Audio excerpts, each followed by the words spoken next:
Olá, turma. Sejam muito bem-vindos a mais uma aula de Física. Eu me chamo Andrei, eu sou professor de Física da Escola Antônio Gomes Moreira Júnior, e hoje vamos falar sobre termologia, estudo do calor, tá bom? Vamos lá, então.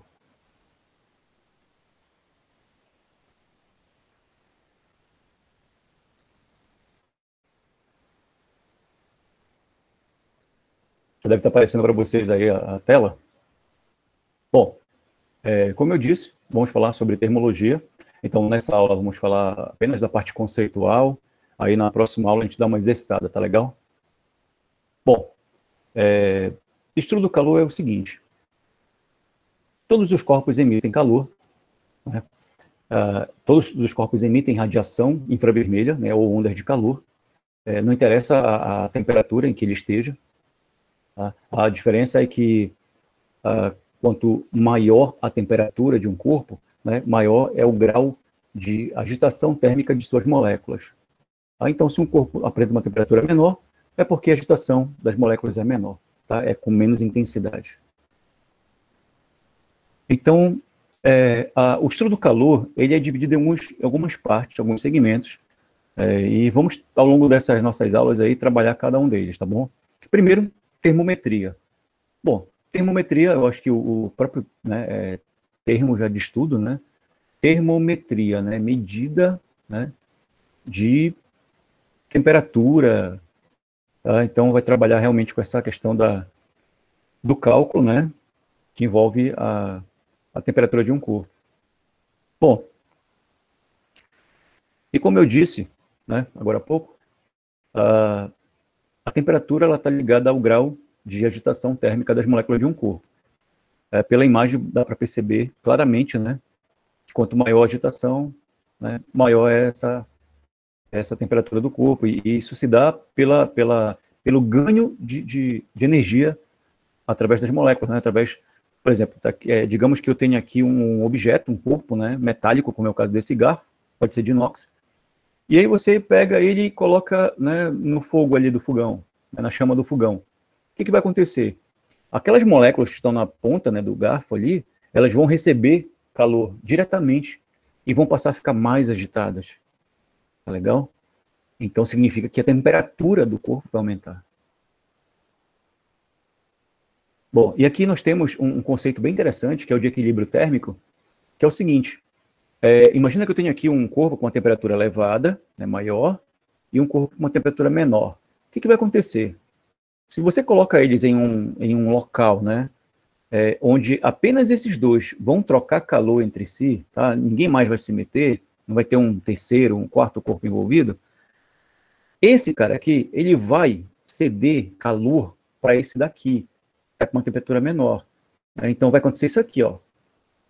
Esse aqui perde calor, a temperatura dele vai diminuindo, esse aqui vai ganhando calor, a temperatura dele vai aumentando, até que ocorre uma coisa chamada de equilíbrio térmico. Quando isso acontece, bom, não tem mais essa transferência de calor entre os corpos, mesma temperatura, tá? Equilíbrio térmico é isso. Beleza. Bom, e aqui nós temos uma coisa interessante, que ao longo da história, né, do estudo do calor, muitos foram os físicos que participaram, que foram protagonistas dessa história, né, que foram fundamentais para o entendimento do estudo do calor. E dentre esses caras aí, eu vou citar apenas três, tá, que são os três responsáveis pelas escalas que nós temos hoje, tá? As escalas termométricas que nós temos hoje. Uma escala, para que ela serve? Ela serve para poder você medir, mensurar a temperatura de um corpo, tá legal? Então, todas as escalas que foram criadas, né, no caso essas três aqui, elas seguiram, né, os criadores seguiram o mesmo raciocínio, basicamente. Então, eles partiram de pontos fixos, né, para que não houvesse variação nenhuma na sua escala, né, para que elas fossem precisas. E nós temos aqui a primeira escala, né, que é a escala Celsius, ou escala centígrada de temperatura, nem se usa mais esse termo, tá bom? Realmente é a escala Celsius, em homenagem a um físico, né, astrônomo e também sua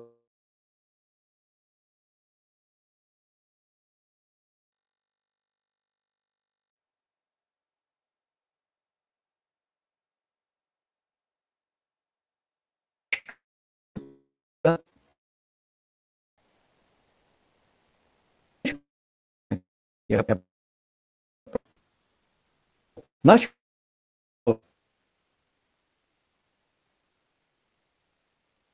0,1, nós temos são de valores para o ponto de pontos fixos. Tem que muda. Se você tem uma pedra de gelo, tá? E você colocar num copo, essa pedra de gelo, freezer, digamos, ela está com uma temperatura muito baixa, abaixo de zero. Abaixo de zero. Bom, digamos que menos 10. Aí vai passar para menos 8, menos 6, menos 2, 0, e começa a derreter, porque atingiu o ponto de fusão. Tá? É quando ela vai passar para o estado líquido, sólido para líquido. Enquanto essa pedra de gelo estiver derretendo, a temperatura ali do gelo, da água, 0 graus Celsius. A mesma coisa acontece para o ponto de fusão da água. Quando você coloca uma panela no fogo, né, uma panela com água no fogo, o que vai acontecer?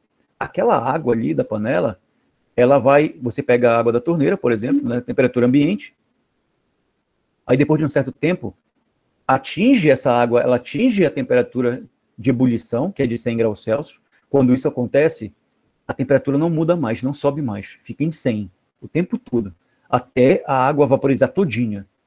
Tá legal? Ou seja, ponto fixo. Bom, eu coloquei uma coisa bem bacana aqui, né?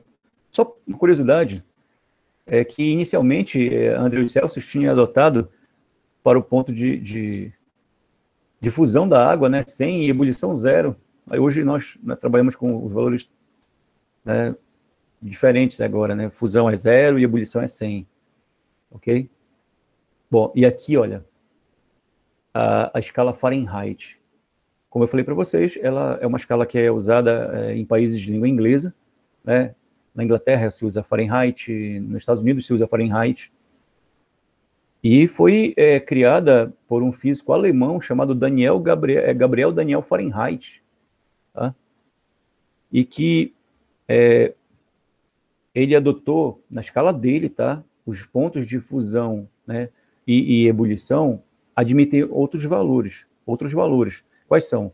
32 graus Fahrenheit para o ponto de fusão e 212 graus Fahrenheit para o ponto de ebulição. Escala Fahrenheit. São esses valores aqui, tá bom? Então, fazendo uma comparação com a escala Celsius, né, vamos pegar só Celsius e Fahrenheit, nós já chegamos numa relação interessante, tá ok? A relação é essa aqui, olha. TC sobre 5 é igual a TF menos 32 sobre 9. Para que serve essa relação aqui? Essa relação ela é interessante porque ela te permite transformar de um valor que está numa escala, de um valor de temperatura que está numa escala, para outra escala. Por exemplo, vamos imaginar que você foi para os Estados Unidos, presta atenção, Estados Unidos, e você apresentou um quadro febril, digamos lá. Aí você foi na farmácia de lá, tudinho, comprou um termômetro, só que tem um problema. Nos Estados Unidos, a temperatura é medida em graus Fahrenheit. Olha aí, graus Fahrenheit. Obviamente, o termômetro de lá vai estar graduado nessa escala. Então, não é a nossa escala. Então, o valor que vai aparecer lá, você não vai nem ter noção se você realmente está com febre ou não. Então, o que você tem que fazer? Transformar para Celsius, para a nossa escala. E aí você usa essa relação aqui, que é muito simples, ok? Então, o valor que vai apresentar no termômetro de lá, em graus Fahrenheit, você coloca ali onde está TF, temperatura em Fahrenheit. Joga o valor ali, faz o cálculozinho matemático e você vai obter a temperatura na escala Celsius. Simples assim, ok? Beleza. Bom, e finalmente, né, a escala Kelvin. Uma coisa legal dessa escala é o seguinte, esse físico, né, britânico, ele que foi nomeado, né, Lord Kelvin, ele encontrou, né, uma escala absoluta de temperatura, ele criou uma escala absoluta de temperatura, enquanto Celsius e Fahrenheit são escalas relativas. Por que relativas? Porque apresentam valores negativos e positivos de temperatura. Kelvin não. Na escala Kelvin você só tem valores positivos. Inclusive o zero Kelvin, ele representa, né, chamado de zero absoluto, ele representa a ausência de agitação térmica. E na natureza isso não existe, tá? Bom, na escala Kelvin, o ponto de fusão é de 273 e o de ebulição é 373. Tá legal? Aí, fazendo uma relação entre Kelvin e Celsius, nós chegamos nessa fórmula aqui, olha. Tá? Bem pequenininha, tranquila, fácil, olha aqui. TC, temperatura na escala Celsius, é igual a TK, temperatura na escala Kelvin, menos 273. O que significa isso? Se eu quiser, por exemplo, uma temperatura na escala Celsius, tá? É só eu colocar uma temperatura aqui, na escala Kelvin, subtrair de 273. Simples assim. Subtraiu, você já sabe quanto equivale na temperatura, o valor de temperatura na escala Celsius. Tá legal? E aqui, pessoal, eu coloquei algumas questões, tá, propostas, ou seja, para que vocês possam resolver. Não tem segredo isso aqui, tá bom? Não tem segredo. Só para vocês terem uma ideia, tá? É o seguinte, olha, aqui é para transformar de Celsius para Fahrenheit. Bom, Celsius para Fahrenheit, qual é a relação? Essa aqui, ó. TC sobre 5 é igual a TF menos 32 sobre 9. Esse valor aqui, que está em graus Celsius, né, você vai colocar aqui, ó. Estão vendo aqui? Você vai substituir onde está TC. Aí vai ficar 30 dividido por 5, né, que é igual a TF menos 32 sobre 9. Aí depois você pegar esse 9 aqui, está dividindo, vai passar para cá multiplicando, né, com o resultado. Pronto, cara. Depois pega o 32, que está negativo, passa para o outro lado, vai positivo.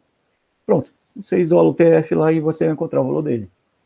Simples assim, tá bom? O mais complicado é você memorizar a fórmula, mas já está aqui, né? E você joga aqui e resolve.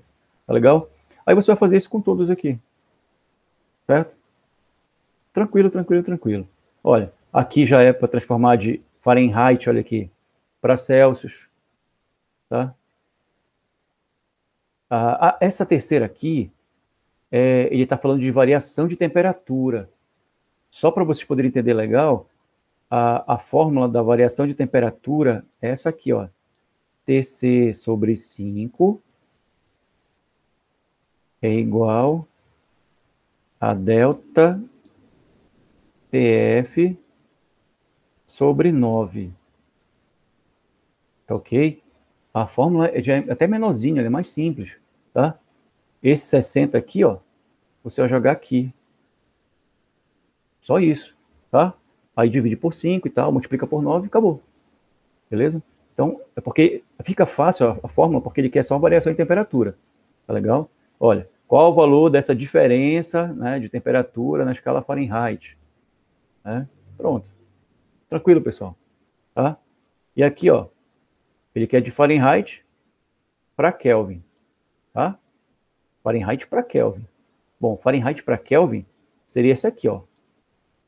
TF menos 32 sobre 9, que é igual a TK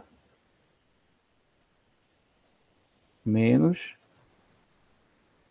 273 sobre 5. Eu não coloquei para vocês aqui, eu coloquei só Celsius e Fahrenheit, né? Celsius e Fahrenheit, e Celsius e Kelvin, tá? Fahrenheit e Kelvin já é isso aqui, ó. Tá? Essa fórmula aqui, que é um pouco maior, né, do que as outras. Tá ok? É isso. Tá, pessoal? Então, tranquilo, tá? Espero que vocês tenham entendido realmente aula de hoje, tá bom? E na próxima aula a gente vai dar uma exercitada nesse conteúdo, obviamente, tá? Então aguardem que na próxima aula a gente trabalha mais a questões desse tipo aí, tá bom? Ok, pessoal, fiquem com Deus, tá? Até a próxima aula.